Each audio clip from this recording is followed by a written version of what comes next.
¿Cómo estáis? Bueno, hoy empiezo una serie de cuentos y he traído uno que creo que viene un poquito más al caso porque trata sobre el futuro y la ignorancia que tenemos sobre él, y espero que inspire un poquito eh, esta estela de cuentos que me gustaría traer aquí a mi canal de YouTube. Y sin más, un cuento que le dediqué a un amigo que se llama Antes y Después y que espero que os guste mucho. Tumbada en la cama, Ainhoa veía pasar las horas a través de su teléfono. Fue al cerrar los ojos cuando cayó en la cuenta del total de tiempo que había tenido delante la pequeña pantalla. Le vinieron al mismo tiempo la noción de no haberse duchado, la de no haberse quitado el pijama y la de pensar que mañana podría ser el mismo día. La pena le hirió, pero no se reflejó en su rostro, ya acostado y somnoliento. Al día siguiente, su padre la levantó a la hora de comer. Le dedicó una de esas miradas estoicas con las que los padres inquietan a sus hijos sin llegarse a explicar a causa de qué. Había un bacalao sobre la mesa y 2 platos sin vaso, ni cubierto, ni mantel o servilleta. Perdona, es que he tenido que sacar tiempo del trabajo. La frase contenía un cierto retintín, a juicio de Ainhoa, pero ella se sentía inmune a cualquiera de esas sutiles acusaciones. ¿Hoy no hacías deporte? Que esa mañana tenías ahí a Íñigo esperándote. Que sí, hostia, que luego me pongo. Nada le resultaba más aburrido y en cierto modo cretino a Ainhoa que las conversaciones sobre lo que había que hacer en cuarentena. Pocas veces, pero algunas, se encontraba a punto de decirle a su padre que se rindiera, que habían sido derrotados. Para Ainhoa, marzo había sido derrotado, abril había sido derrotado y mayo parecía sucumbir aún sin comenzar. Se trataba de meses para abandonarse, pensaba ella, entre la resignación y el miedo. Todo lo que uno estuviera llevando a cabo se había congelado y se había muerto en los peores casos. Y la reflexión más oscura de las que Ainhoa llevó a cabo fue creer que hasta que la cuarentena no acabase, cualquier intento por edificar algo nuevo, una rutina o un nuevo conocimiento, era inútil. Los proyectos eran falsos, destinados al fracaso y con los cimientos asentados sobre las arenas movedizas de aquellos días sin sentido. Todos estos pensamientos eran, por suerte, fugaces, aunque constantes, y solían estar tan mal cimentados en ella como sus proyectos. Había una esperanza más bien, posada sobre su madre, que cada día volvía a trabajar 9 o 10 horas en busca de la vacuna contra el coronavirus.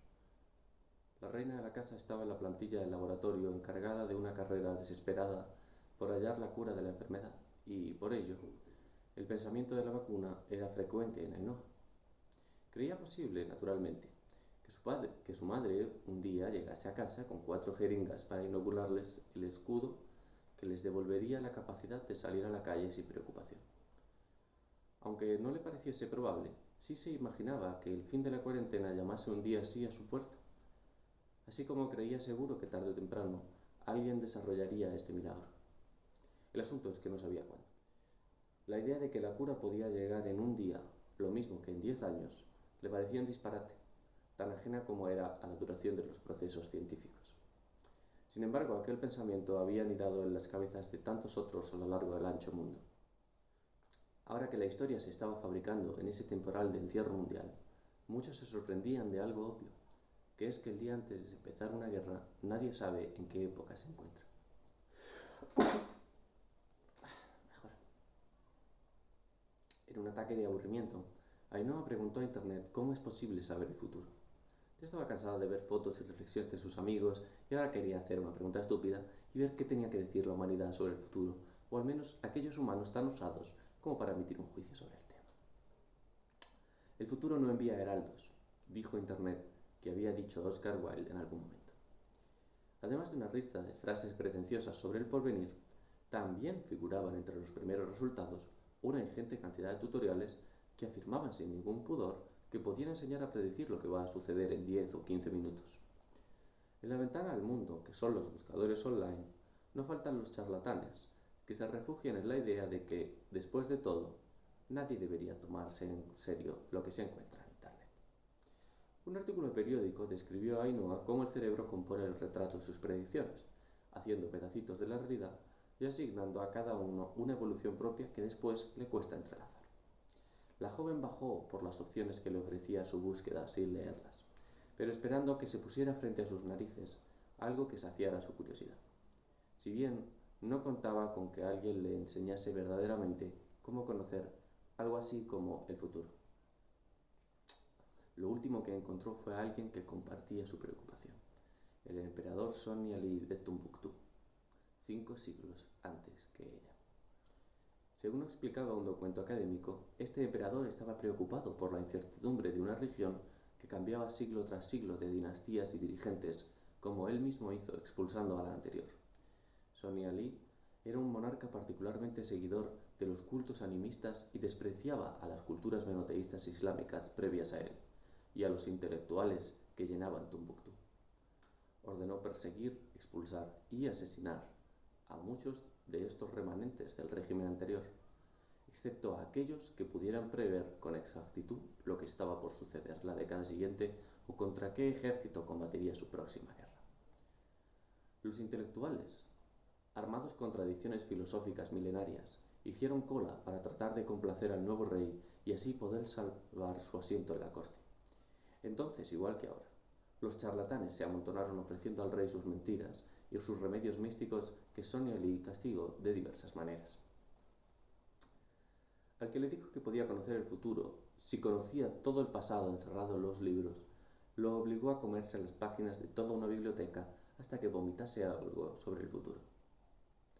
Otro le contó que podía conocerse si se escribía una biografía de uno de corrido sin detenerse en el momento presente, y el emperador le mandó cortar las manos para que supiera que seguiría viviendo aunque no pudiese escribir. Un tercero le dijo que la clave era simplemente sentarse, cerrar los ojos y ser consciente de cada existencia viviente sobre la tierra. Dijo que con tan solo concentrarse al mismo tiempo en un hombre al azar y otra mujer al azar, y haciéndolo de una forma sincera, aparecería en nuestra cabeza la forma en que se relacionarían al instante. El emperador estaba ya aburrido al escuchar a este y mandó tan solo que le cortasen la cabeza sin pensarlo demasiado.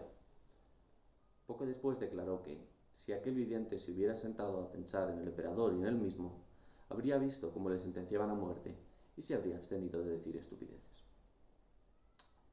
Los intelectuales temblaban ante los designios de Sony Ali, que les concedía unos minutos antes de dejar caer sobre ellos su ira o la gloria de todo el imperio Songhai. Ante el carácter resolutivo del mandatario, se guardaron de seguir trayendo más milongas como aquellas, al darse cuenta de que lo que pensaba sobre la credulidad del rey animista era infundado. En la siguiente audiencia solo una pastora, una mujer ya madura, de los desiertos del norte y las rutas de la sal, estaba presente. El emperador tuvo la bondad de advertirle que cualquier intento de engañarle le costaría caro, pero aquella mujer de los nómadas se mantuvo dispuesta a exponer lo que había venido a decir. Buen rey Sony Ali, que gobernáis el presente desde el océano, desde la selva y desde el desierto. Vengo a haceros saber que lo que buscáis ya se perdió, y no hay forma de saberlo.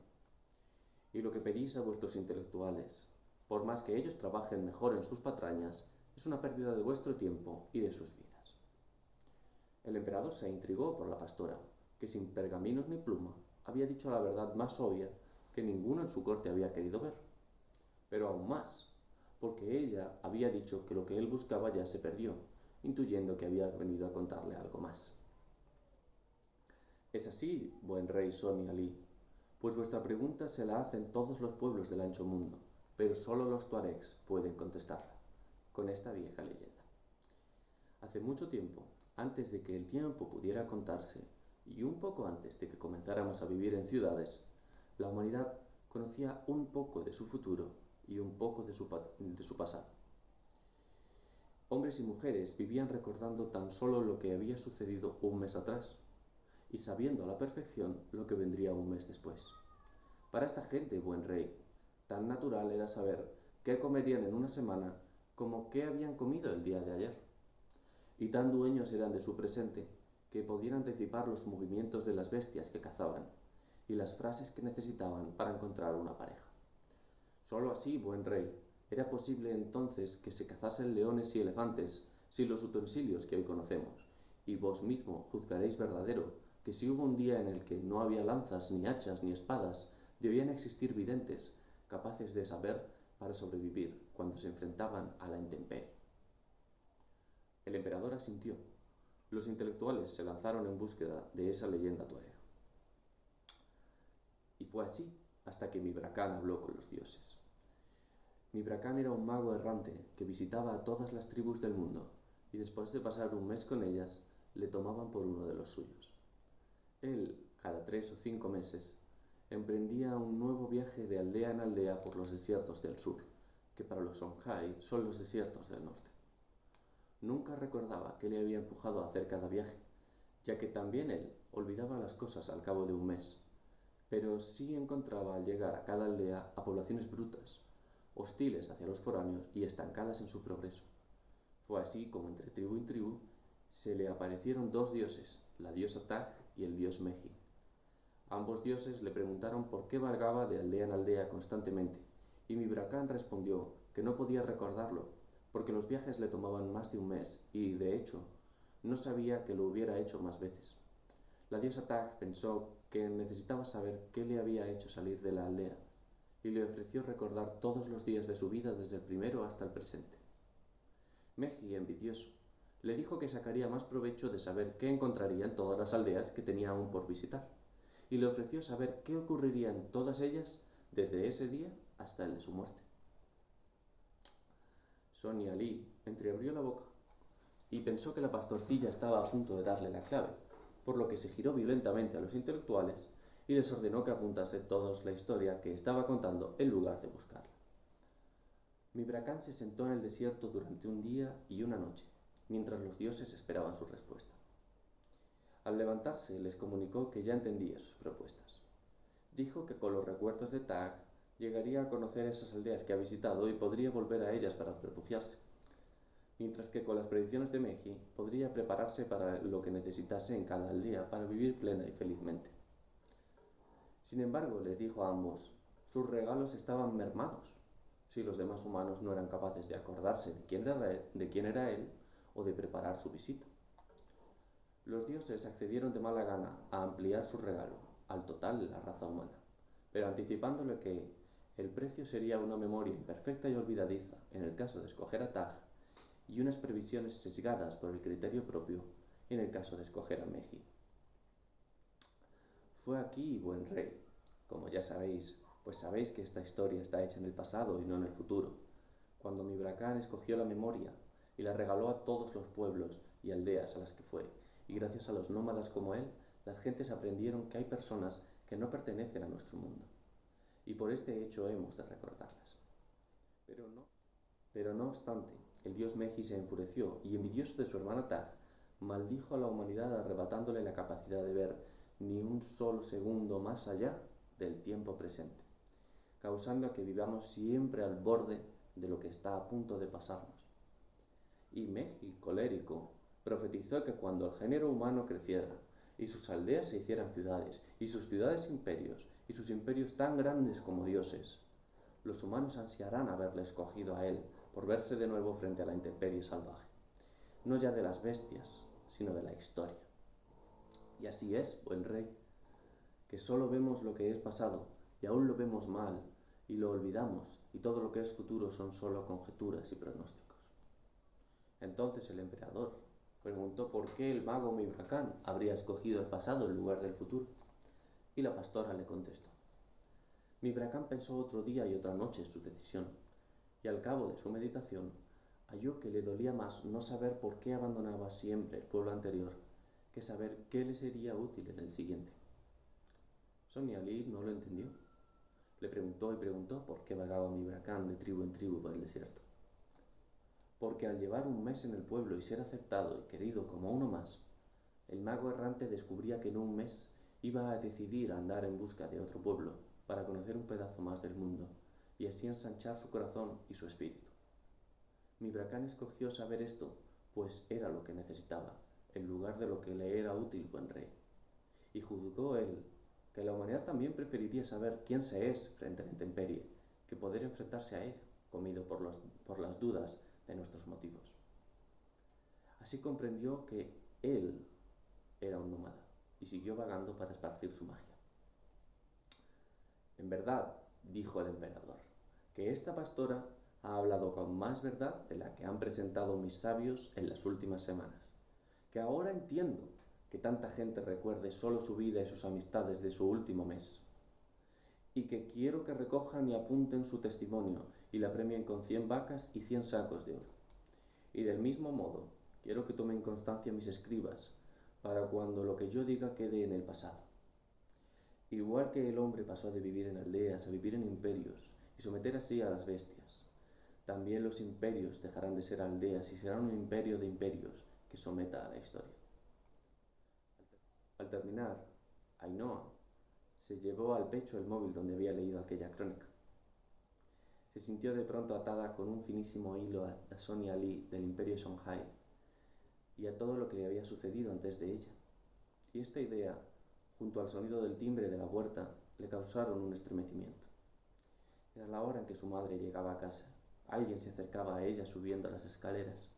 Todos los millones de años transcurridos volvían a balanzarse sobre el próximo instante. Ainhoa alzaba la cabeza y veía el pomo de la puerta girarse y dejar paso a la madera entornándose, permitiendo la entrada del segundo siguiente. Y eso es todo. Espero que os haya gustado. Si es así, que lo compartáis. Y también, pues, que estéis ahí la semana que viene. Y nada más. Muchas gracias. Hasta luego.